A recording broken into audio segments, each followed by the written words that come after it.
Shalom kawan-kawan dan Bapak Ibu, bertemu kembali pada kesempatan yang baik ini dan salam sejahtera untuk semua. Om Swastiastu, Namo Buddhaya, salam kebajikan. Dan mengenai beberapa mu'alaf yang masih saja melakukan penafsiran terhadap Alkitab, dan tentu ini sesuatu yang cukup mengherankan sebenarnya ya. Ada apa sih dengan mu'alaf-mu'alaf ini? Semestinya ketika mereka sudah bukan lagi Kristen dan sudah menjadi penganut agama yang lain, idealnya mereka memahami, mendalami imannya yang baru di dalam agamanya yang baru, bukan justru membahas terus menerus ayat-ayat suci di dalam Alkitab. Nah, memang tidak semua mu'alaf melakukan hal seperti itu, tapi beberapa mu'alaf seperti Donditan ya diantaranya itu masih saja melakukan penafsiran terhadap ayat-ayat suci di dalam Alkitab, padahal dia sudah bukan lagi beragama Kristen.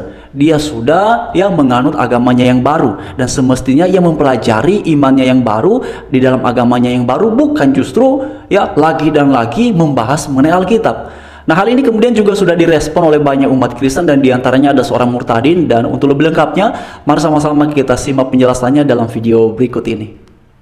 Bapak Ibu, Donditan dianggap hebat, padahal tidak pernah membahas Al-Quran. Alkitab terus yang dibahas. Kalau tidak Injil Matius, Injil Markus. Kalau enggak Injil Lukas, kalau enggak Injil Yohanes. Ya. Kalau tidak lari ke Ulangan, kalau tidak lari ke Imamat. Hanya itu yang dia bisa. Sudah lama Donditan meninggalkan Kristus jadi mu'alaf. Saya belum pernah mendengar dia membaca Al-Quran. Dipanggil Ustadz. Al-Quran tidak bisa baca, tapi bisa dipanggil Ustadz. Ya, langsung dipanggil Ustadz. Jangan-jangan dia Ustadznya Yesus. Hanya satu perbedaan Donditan setelah dia meninggalkan Yesus dan sebelum dia meninggalkan Yesus. Apa itu Bang Pendi? Sebelum dia meninggalkan Yesus, dia masuk gereja. Setelah dia meninggalkan Yesus, dia masuk masjid. Hanya itu perbedaannya. Kalau yang lain tidak ada perbedaan. Lalu perbedaan yang kedua, sebelum dia meninggalkan Yesus, dia tidak pernah membahas agama orang lain, tidak pernah dia membahas kitab orang lain. Begitu dia masuk agama Islam, jadi mu'alaf, dipanggil Ustadz, dia membahas Alkitab dan membahas agamanya yang lain.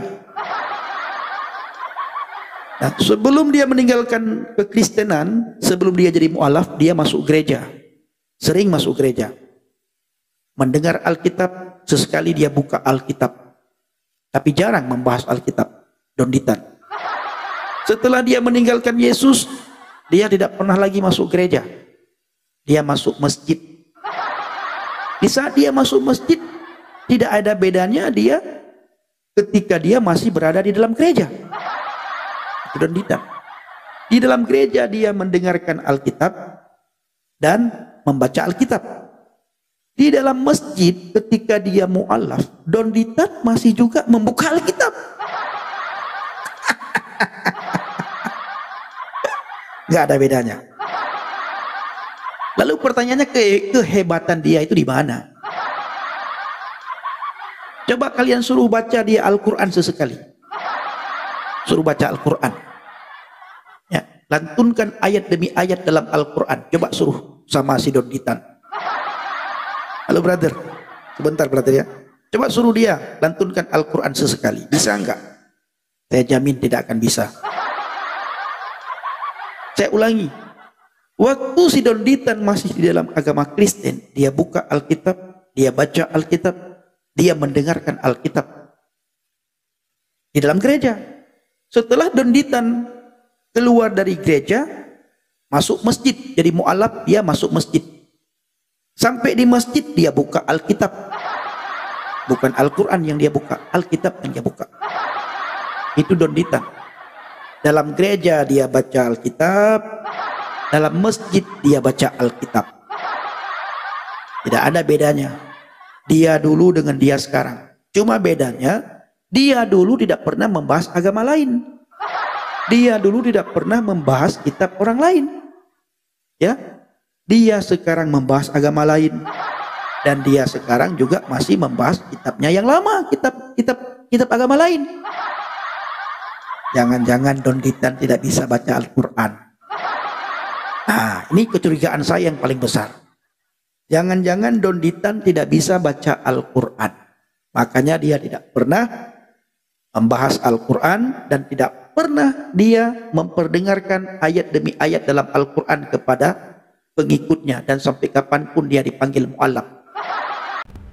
Kawan-kawan dan Bapak Ibu sekalian, sebagaimana sudah kita dengarkan bersama ya apa yang disampaikan oleh Bang Effendi Usman terkait dengan apa yang kerap kali selama ini dilakukan oleh Don Ditan. Ya Bapak Ibu sekalian, memang juga kita orang Kristen kadang-kadang ya, saya secara pribadi itu heran juga ya, kenapa ya kok orang-orang seperti ini, mu'alaf-mu'alaf seperti ini, apa sih sebenarnya keuntungannya kalau terus-terusan melakukan pembahasan terhadap Alkitab. Dan lucunya kawan-kawan Bapak Ibu sekalian, ya, ini terutama beberapa mu'alaf yang sampai sekarang ini masih saja melakukan penafsiran terhadap ayat-ayat suci dalam Alkitab. Ya, ketika mereka berbicara mengenai ayat-ayat Alkitab, itu mereka bersikap seolah-olah mereka ini paham betul. Mereka bersikap seolah-olah mengerti betul apa yang dimaksudkan, apa yang hendak disampaikan oleh ayat-ayat suci tersebut.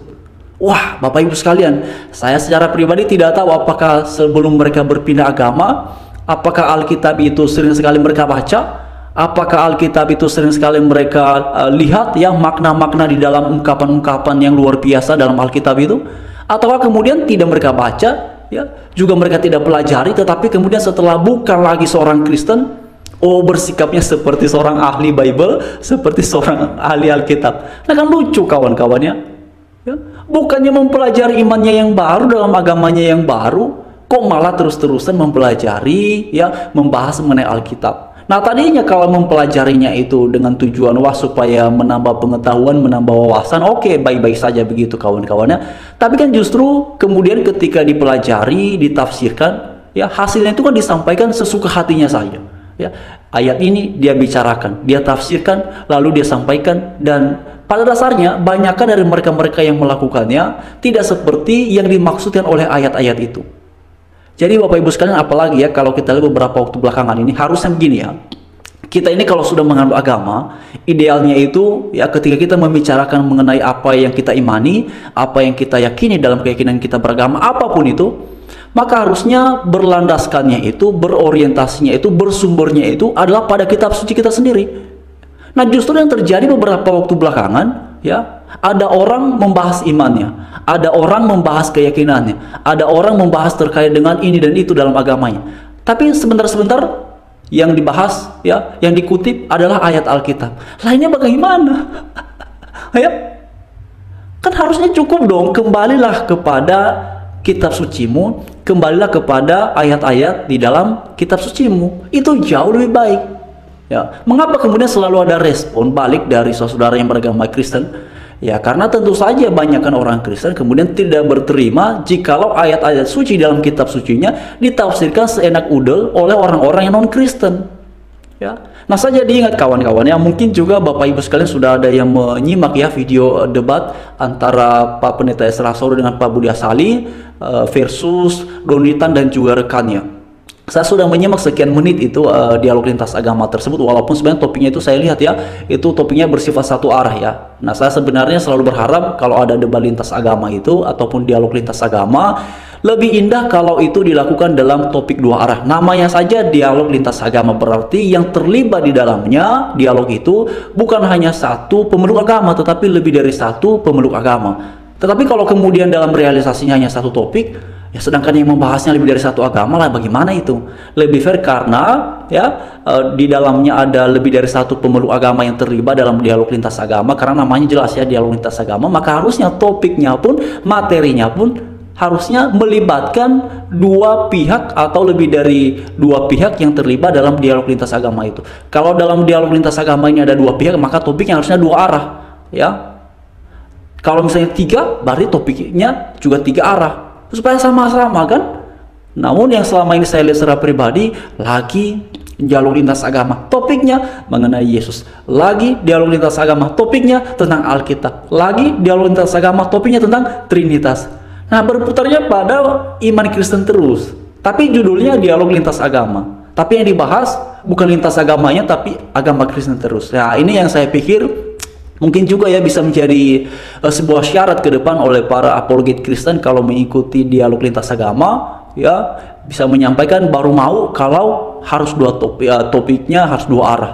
Jangan satu arah terus dong, ya. Begitu kawan-kawannya dan Bapak Ibu sekalian, kalau pendapat saya pribadi. Saya nggak tahu kawan-kawan dan Bapak Ibu sekalian.